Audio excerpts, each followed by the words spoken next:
ကျွန်တော်မိတ်ဆွေများအားလုံးမင်္ဂလာပါကျွန်တော်နဲ့ဒီနေ့ဒါကျွန်တော်ပြုံးနေမျိုးရက်ွက်ကြီး7ရေငါမှာရှိတဲ့အိမ်လေးတစ်လုံးကိုဒီနေ့ကျွန်တော်တို့ဒါအလဲသွားကြမယ်တွက်ကြည့်ကြမယ်ကျွန်တော်လည်းအိမ်ထဲကိုမရောက်သေးဘူးကဲအဲ့တော့အိမ်ထဲမှာဘလို့ဖွဲ့စည်းမှုလေးရှိတယ်ပြီးတော့ဘလို့ခန်းလှလှပပနဲ့စိတ်ဝင်စားစရာအကောင်းအောင်ကျွန်တော်တို့ဒါနေချင်းစွဲဖြစ်အောင်တိစောက်ထားလဲဆိုတာကျွန်တော်လောက excited ဖြစ်နေပြီကဲတွက်ကြည့်မယ်နော်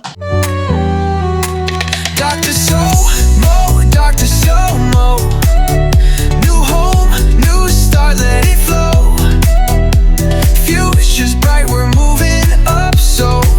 Dr. Somo, Dr. Somo.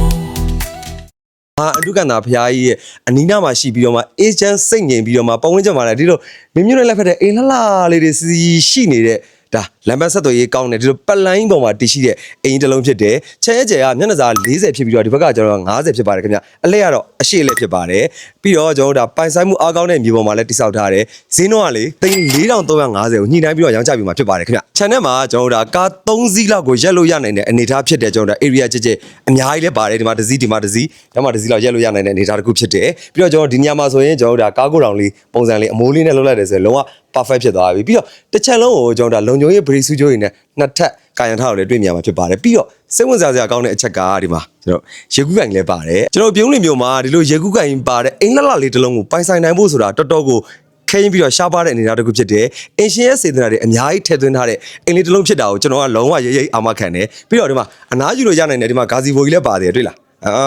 ဒီနေရာမှာကျွန်တော်တို့ဒါအနားယူမယ်ပြီးတဲ့ခါကျတော့မှရေကူးမယ် relax လုပ်မယ်အဲ့တော့မိတ်ဆွေတငယ်ချင်းအပေါင်းအသင်းလာရင်လည်းဒီနားမှာကျွန်တော်တို့ဒါအနားယူပြီးတော့မှကိုယ့်အိမ်မှာရင်ကိုအေးအေးဆေးဆေးလေး relax လုပ်လို့ရနိုင်တဲ့အနေအထားတစ်ခုဖြစ်တယ်ပြီးတော့အိမ်ရဲ့အပြင်ဘက်မှာဆိုရင်ကျွန်တော်တို့ဒါလုံးဝလက်လာပါတယ်ပွင့်စေတယ်ဒီလိုရွှေလာငွေလာတွေနဲ့လည်းအလားစင်ထားတာလေတကယ်ကို modernize ဖြစ်ပြီးတော့မှမျိုး vibe ကိုအပြည့်အဝရရှိတဲ့အိမ်လေးတစ်လုံးဖြစ်တယ်ပြီးတော့ဒီမှာညမှာကတ်ထားတဲ့ညအလှတွေဆိုရင်မီးဆိုင်အလှတွေဆိုရင်လေတော်တော်ကိုလှတာပြီးတော့အိမ်အတွင်းပိုင်းမှာရှိတဲ့အုတ်နံရမှာကတ်ထားတဲ့မီးဆိုင်တွေဆိုရင်လေအသေးစိတ်ကသာချေမုန်းထားတာလေတကူပြည့်စုံတယ်ဘာမှကိုအပြည့်ပြောစရာမရှိဘူးမှာရေရောမီးရောအကုန်အပြည့်စုံပါတဲ့အနေအထားတစ်ခုဖြစ်တယ်ကျွန်တော်ကတော့ပြုံးလင်ပြုံးမှာရှိတဲ့ခိုင်မာသေးချာမှန်ကန်တဲ့မြေလေးတွေနဲ့အိမ်လှလှလေးတွေပဲအဓိကရွေးချယ်ရောင်းချပေးနေတယ်ဒေါက်တာစမိုးဖြစ်ပါတယ်ခင်ဗျကျွန်တော်မိတ်ဆွေများအားလုံး Happy New Year ပါကဲအဲ့ဆိုအိမ်ထဲကိုသွားကြည့်ကဲကျွန်တော်လည်းအိမ်ထဲကိုမရောက်သေးဘူးကျွန်တော်နဲ့အတူတူကျွန်တော်မိတ်ဆွေနဲ့ကျွန်တော်ဒါunboxing လုပ်ကြမယ်ဒီကလေးဒီမှာကျွန်တော်အိမ်တကမာကြီးဆိုရင်ဒီမှာကျွန်တော်ခန်းစားသလောက်ကျွန်တော်လေ့လာသလောက်ဆိုရင်အိမ်တကမာကြီးဆိုကောင်းကောင်း quality ကောင်းတဲ့ပစ္စည်းလေးလည်းအသုံးပြုပေးထားတယ်ပြီးတော့တကားပေါက်ကလည်းတော့တကားဝင်တော်တော်ကျယ်တယ်ပြီးတော့ဝင်ချင်းမှာဆိုရင်ကျွန်တော်ဒါပုံမှန်တိုင်းအဲကန်းကျယ်လေးရှိတယ်ပြီးတော့မျက်နှာချက်အလှဆိုရင်ဒီမှာတော်တော်ကိုလှတယ်မီဇိုင်းလေးဆိုခရမ်းလေးတွေရောအဝါလေးတွေရောအဲ့လိုလေးနဲ့စီလက်အလှလေးတွေကျွန်တော်ဒါဒီလိုလေးရွှေရောင်လေးနဲ့ဖောက်ထားတဲ့အလှလေးတော်တော်ပြည့်စုံတယ်ပြီးတော့ဒီလိုကိုရီးယားရေစုံကန်ပါကဲတွေကိုလည်းတိတိကျကျဖိဖိညက်ညက်ကျွန်တော်ဒါခင်းကျင်းထားတာလေမိုက်တယ်ပြီးတော့သုံးထားတဲ့ size quality တော်တော်ကောင်းတယ်ဖြူအောင်လေးတွေကိုကျွန်တော်တို့ဒါအသုံးပြုပေးထားရတယ်လေအရန်မိုက်တယ်ပြီးတော့ဒီလိုအဲကန်းနေဒီလိုလာပြီးတဲ့ခါကျတော့ဒီဘက်အခန်းမှာဆိုရင်ဗာလေးရှိတယ်အိတ်ခမ်းလေးတစ်ခမ်းအခန်းလေးဆိုရင်ကျွန်တော်တို့ဒါအိတ်ခမ်းလေးလည်းပြုလို့ရတယ်သို့မဟုတ်ကျွန်တော်တို့အောက်ထပ်မှာပါတဲ့ခါကျတော့ကလေးကစားဖို့အတွက်ဒါကစားခန်းလေးလည်းပြုလို့ရနိုင်တယ်စာပတ်ခန်းလေးလည်းပြုလို့ရနိုင်တယ်တအိမ်လုံးကိုကျွန်တော်တို့ဒါချစ်လုံးစကားရည်နဲ့တိတိကျကျအလားစင်ထားတာလည်းထပ်သွင်းပေးထားတာလည်းအရန်ကောင်းတဲ့အားသာချက်တစ်ခုဖြစ်တယ်ဒီခန်းလေးဆိုရင်တော်တော်ကိုစိတ်ဝင်စားဖို့ကောင်းတယ်ဒါကျွန်တော်တို့ဒါနောက်ထပ်အိတ်ခမ်းလေးတစ်ခမ်းဖြစ်တယ်ရေချိုးဘက်အိမ်သားလည်းကျွန်တော်တို့တွဲရက်ပါတယ်ပြီးတော့ဒီမှာချင်လုံးစကားလေးလည်းတိကျတက်ရအကုန်လုံးတက်ဆင်ပေးထားတာဖြစ်တယ်ဒီမှာစိတ်ဝင်စားဖို့ကောင်းတာလည်းဒီမှာမှန်လေးနဲ့ဒီလိုဘေးစင်လေးကိုလည်းဒီအခန်းရဲ့အပြင်မှာကျွန်တော်ထားပေးထားတယ်ရေချိုးဘက်အိမ်သားကတော့ဒီဘက်မှာရှိပါတယ်ခင်ဗျပြီးတော့ဒီလိုလေး partition လေးခွဲထားပြီးတော့မှဒီလို slide door လေးနဲ့ slide door အနေထားနဲ့ကတော့ကျွန်တော်ဒါDining kitchen area ဖြစ်ပါတယ်ခင်ဗျဒီမှာကျွန်တော်တို့ဇပွဲကုန်လေးထားမယ်ထင်းထင်းစားပွဲစားတောက်ပြင်ဆင်လို့ရနိုင်တဲ့အနေအထားတစ်ခုဖြစ်မယ်ဒီမှာကျတော့ကျွန်တော်တို့ချက်ပြုတ်မယ်ပြင်ဆင်မယ်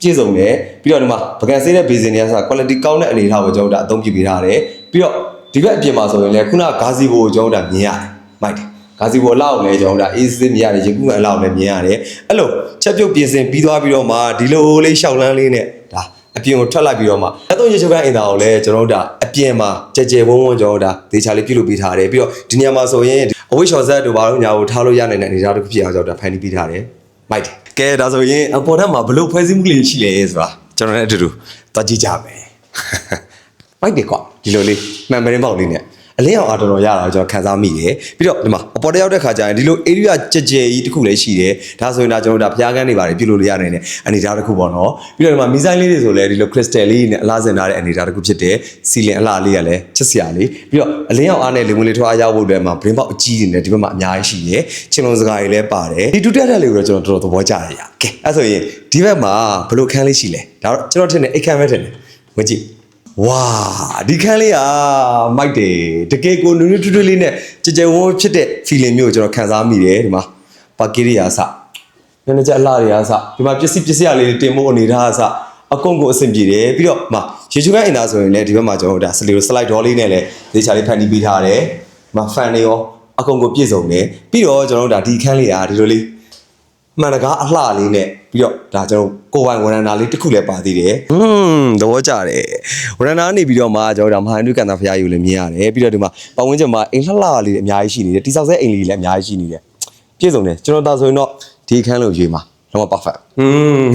ကဲနောက်ထပ်အခန်းလေးတစ်ခန်းကကျွန်တော်ထင်တယ်ဒီဘက်မှာဗျ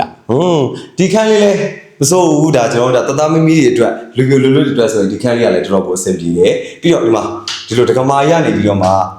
တင်းအပြုံထွက်လိုက်ပြီးတော့မှဝရဏာလေးလည်းပါသေးတယ်ဗျကဲဝရဏာသွားကြည့်ကြဒီမှာကိုပိုင်ဝရဏာလေးကျွန်တော်သာဆိုရင်ဒီနားလေးမှာကျွန်တော်ကတစ်ပစ်ပတ်မှတ်နေကြိုက်တဲ့သူဆိုတော့ပန်းအိုးလေးနဲ့ပတ်မှတ်လေးတွေကျွန်တော်တို့ဒါအများကြီးစိုက်ပြိုးထားမယ်ပြည့်စုံတယ်ဒီမှာကျွန်တော်တို့ဆန်းရှိတ်တွေအကုန်ပါတယ်လူရေစီချောက်တွေအကုန်ပါတယ်တကယ်ကိုအသစ်နေထိုင်ရောအိမ်လေးတစ်လုံးဖြစ်တယ်အော်ဒီဘက်မှာလည်းဝရဏာရှိသေးတယ်ဗျဒါဆိုရင်ဒါခုနအဲကန်ကနေ join ထားတဲ့ဝရဏာဖြစ်မယ်အဘက်ကိုကူးကြထုံးစံတိုင်းဒီမှာဝရဏာလာလာလေးဒီကိုကျနေပြီးတော့ကြည်နူးနေတာပဲအိတ်ခန့်အားလုံးပေါင်းကျွန်တော်တို့ဒါ၄ခန်းတော့ပါပါတယ်ပြီးတော့အသစ်နေထိုင်ရောအကုန်လုံးကျွန်တော်တို့အထုပ်လေးဆွဲပြီးတော့မှနေထိုင်လို့ရနိုင်တဲ့အိမ်လာလေးတစ်လုံးဖြစ်တယ်ဒီလိုလောက်ပါတဲ့အိမ်လေးတစ်လုံးကိုပိုင်ဆိုင်ခြင်းနဲ့ဆိုရင်တော့ကျွန်တော်ကိုဆက်သွယ်မြင်မြန်မှုအတွက်ကျွန်တော်ကတော့အကြံပြုလိုက်ပါရစေကျွန်တော်မိတ်ဆွေများအားလုံးမင်္ဂလာပါဗျ